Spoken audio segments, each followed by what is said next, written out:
প্রিয় বন্ধুরা, যত সময় এগোচ্ছে মনে হচ্ছে আমরা টেকনোলজির মধ্যে আরও ঘিরে যাচ্ছি। আর এই টেকনোলজির জগতে বসবাস করতে গেলে টেকনোলজির আপ টু ডেট নিউজগুলো অবশ্যই জানতে হবে।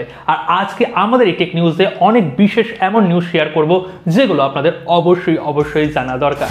তো প্রথম এখানে রয়েছে নাথিং ফোন 2 এর খবর। এই ফোন কবে লঞ্চ হচ্ছে আপনারা তো মোটামুটি জানেন, 5ই মার্চ কিন্তু অফিসিয়ালি লঞ্চ হয়ে যাচ্ছে। আর এই ফোনটার আজকে যেটা নিউজ শোনা যাচ্ছে, এই ফোনটা কনফার্ম ইন্ডিয়াতে 30,000 টাকার মধ্যেই লঞ্চ হবে, আর বাংলাদেশে আন্ডার 40,000 এই প্রাইস সেগমেন্টের মধ্যে থাকবে। ফোন বিক্রি করে কোম্পানির আবার টাকা ফেরত দিয়ে দিচ্ছে, এই ব্যাপারটা সচরাচর কিন্তু শোনা যায় না। OnePlus 12R 16GB ভ্যারিয়েন্ট যারা ক্রয় করেছিলেন আপনারা তো মোটামুটি জানেন যে দুদিন ধরে আপনারা জেনে গেছেন যে UFS 3.1 এর স্টোরেজ টাইপ আছে, 4.0 স্টোরেজ টাইপ নেই। আর এটা OnePlus এক মাস পরে ডিক্লেয়ার করেছে। আর আজকে একটু আগে তারা এটাও ডিক্লেয়ার করে দিল, যারা 16GB ভ্যারিয়েন্ট ক্রয় করেছেন তাদের সম্পূর্ণ পুরো টাকাটাই তারা রিফান্ড করে দেবে। এটা সার্ভিস সেন্টারে গিয়ে আপনারা নিতে পারেন বা কাস্টমার কেয়ারে কল করে পুরো ডিটেল দিয়ে আপনারা টাকাটাকে রিফান্ড নিতে পারেন। অবশ্যই ইউনিট তারা নিয়ে যাবে, আর সেই টাকাটা দিয়ে আপনারা কি iQ Neo 9 Pro এই ফোনটা কিনতে যাচ্ছেন বা OnePlus এর 12R এর 8GB ভ্যারিয়েন্টটা কিনবেন, সেটা অবশ্যই কমেন্ট করে জানাবেন। ভিভোর নতুন ফোন তাদের Y সিরিজের আন্ডারে ভিভো Y200E এই ফোনটা ফেব্রুয়ারির 22 তারিখে অফিসিয়ালি লঞ্চ হচ্ছে। ফোনের যদি স্পেসিফিকেশন সামান্যভাবে বলে দেই, এখানে 6.67 ইঞ্চির কার্ভ নয় ফ্ল্যাট অ্যামোলেড প্যানেল, 120 হার্জের রিফ্রেশের সাথে আপনারা পেয়ে যাবেন। আর এখানে প্রসেসর থাকছে স্ন্যাপড্রাগনের 4 Gen 2 আর 50 মেগাপিক্সেলের ক্যামেরা, এছাড়াও 2 মেগাপিক্সেলের একটা ক্যামেরা থাকছে। আর ফ্রন্ট এখানে 16 মেগাপিক্সেলের ক্যামেরা। ইনবক্স আমরা 44 ওয়াটের চার্জার পেয়ে যাবো, 5000 mAh এর ব্যাটারি পেয়ে যাবো। অ্যান্ড্রয়েড 14 এর সাথে এই ফোনটা লঞ্চ হচ্ছে। আর এই ফোনটার দাম ইন্ডিয়াতে 20,000 টাকা এই প্রাইস সেগমেন্টের মধ্যে কিন্তু লঞ্চ করবে। তো ভিভোর Y সিরিজের ফোন আপনারা ইন্ডিয়া বাংলাদেশ থেকে ব্যবহার যদি করে থাকেন, অনেকে করেন, যদি করে থাকেন তাহলে অবশ্যই কমেন্ট করে জানাবেন। এই ফোনগুলো সচরাচর আপনারা অনলাইনে কম পাবেন, অফলাইনে বেশি বিক্রি হবে, ওর জন্য দামটাও কিন্তু 4-5 হাজার টাকা একটু বেশি মনে হবে। ইনফিনিক্স দুর্দান্ত কাজ করছে, তারা কিন্তু আজকে তাদের হট সিরিজের আন্ডারে হট 40i এই ফোনটাকে লঞ্চ করে দিল মাত্র 10,000 টাকায়। 8GB র্যাম সঙ্গে 256GB ইন্টারনাল মেমোরি, মানে দুর্দান্ত কিন্তু অ্যাকচুয়ালি ইনফিনিক্স কাজ করছে। আর যদি রেস্ট অফ স্পেসিফিকেশনের কথা বলি, 6.67 ইঞ্চির এখানে HD+, হ্যাঁ HD+, এখানে 90 হার্জের একটা রিফ্রেশ রেটের প্যানেল থাকছে। প্রসেসর থাকছে ইউনি SoC T606, একটা 4G প্রসেসর, কিন্তু এখানে ক্যামেরা সেটআপটা বেটার দিয়েছে। 50 মেগাপিক্সেলের মেন ক্যামেরা ব্যাক সেকশনে রয়েছে এবং ফ্রন্টে এখানে 32 মেগাপিক্সেলের সেলফি ক্যামেরা। অবভিয়াসলি এখানে পাঞ্চ হোল থাকছে আর 5000 mAh এর ব্যাটারি। ইনবক্স 18 ওয়াটের চার্জার থাকছে। XOS এর সাথে Android 13 বান্ডেল এই ফোনটা আসছে।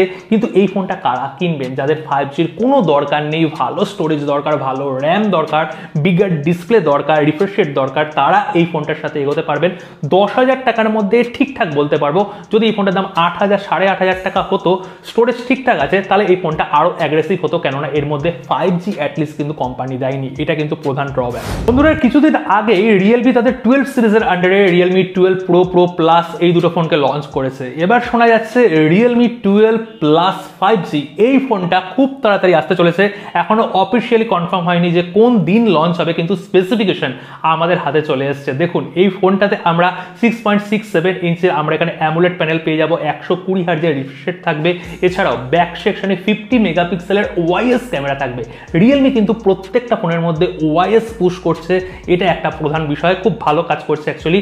এছাড়াও 8 মেগাপিক্সেলের আল্ট্রা ওয়াইড এবং 2 মেগাপিক্সেলের এখানে কিন্তু ম্যাক্রো ক্যামেরা থাকছে। আর ফ্রন্ট সেকশনে আমরা 16 মেগাপিক্সেলের সেলফি ক্যামেরা পেয়ে যাচ্ছি। প্রসেসর থাকছে এখানে MediaTek Dimensity 7050, ভালো প্রসেসর। আর তার সাথে 5000 mAh এর ব্যাটারি, ইনবক্স 67 ওয়াটের চার্জার, ডুয়েল স্টিরিও স্পিকারের সাপোর্ট হয়তো তারা দিয়ে দেবে। তো এই রকম একটা কনফিগারেশন দিয়ে এই ফোনটাকে লঞ্চ করানো হচ্ছে। দাম করা হবে আন্ডার 20,000 বা 21,000 আশেপাশে, কেননা 12 যেটা আছে, 12 Pro যে ভ্যারিয়েন্টে রয়েছে, তার থেকে কম দামের মধ্যেই কিন্তু এই ফোনটাকে লঞ্চ করানো হবে। তো এটাও একটা ইন্টারেস্টিং ফোন হতে যাচ্ছে। OIS camera, 5G support, AMOLED panel. আপনারা কি ওয়েট করে রয়েছেন? যদি করে থাকেন তাহলে অবশ্যই আপনাদের মতামতটা শেয়ার করতে ভুলবেন। অনলাইন থেকে অর্থ উপার্জন করা, মানে ইন্টারনেট থেকে অর্থ উপার্জন করা, এই কথাটা যখন মানুষ শোনে না, সবার প্রথমেই কিন্তু চিন্তাধারা আসে ওই ইউটিউব, ওই ফেসবুক ভিডিও আপলোড করে পয়সা উপার্জন করা। তো ইউটিউবের যদি একটা স্ট্যাটিস্টিক্স বলি, ইন্ডিয়াতে ইউটিউব লাস্ট 3 বছরে $70 নয় $70 বিলিয়ন ইনভেস্ট করেছে। ইনভেস্ট মানে এখানে ক্রিয়েটারদের দিয়েছে, যারা ইউটিউবে ভিডিও বানায় তারা এখানে পেয়েছে, যাদের চ্যানেল মনিটাইজ চ্যানেল 3 বছরে এত $1 বিলিয়ন দেওয়া হয়েছে। মানে এক এক বছর প্রায় $22 বিলিয়ন করে ক্রিয়েটারদের দেওয়া হয়েছে, একটা হিউজ নাম্বার। তো আপনারা বাংলাদেশ থেকে যদি আপনারা ভিডিও বানান বা ইন্ডিয়া থেকে যারা দেখছেন, যারা ইউটিউবে ভিডিও বানান, আপনাদের এই ফিলিংসটা কেমন লাগছে অবশ্যই শেয়ার করতে ভুলবেন না। আগামী সময় অনলাইনের একটা ভালো প্ল্যাটফর্ম, ভালো অপরচুনিটি কিন্তু সকলের জন্য খোলা রয়েছে। যারা ফ্রিল্যান্সিংয়ে কাজ করতে চান, অনলাইন থেকে মানি উপার্জন করতে চান, পয়সা উপার্জন করতে চান, তাদের জন্য একটা বড় এরিয়া কিন্তু খোলা রয়েছে।